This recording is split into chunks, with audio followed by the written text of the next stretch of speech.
అల్లు అర్జున్ గారు వారేదో ముఖ్యమంత్రి గారు పేరు మర్చిపోతే కక్ష కట్టి ఎలా అయినా సరే వారు అరెస్ట్ చేయాలని చెప్పి అరెస్ట్ చేసి మరొక రోజు జైలు పోయే వరకు కూడా తన యొక్క జైలు పంపించి శాడిజం అంటారు దీన్ని.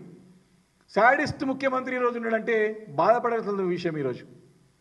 ఈరోజు ఏ తప్పు చేయని అల్లు అర్జున్ గారిని మీరు జైలు పెట్టారు, చట్టం తన పని తాను చేసుకుంటూ పోతుందని చెప్పినటువంటి ముఖ్యమంత్రి రేవంత్ రెడ్డి గారు తన సొంత గ్రామమైనటువంటి కొండారెడ్డిపల్లిలో సర్పంచ్గా పనిచేసినటువంటి పెద్ద ఆయన 84 సంవత్సరాల పెద్ద మనిషి సాయిరెడ్డి గారు తన ఒక లెటర్ రాసి దీనికి నా మరణాన్ని నేను చనిపోతున్నాను కారణమంతో రేవంత్ రెడ్డి గారు కుటుంబ సభ్యులని చెప్పినందుకు ఇప్పటివరకు ఏమైనా చర్య తీసుకున్నారా? చట్ట ప్రకారం ఎవరైతే కారకులైన వారు అరెస్ట్ చేయాలి కదా, కేసు బుక్ కావాలి కదా.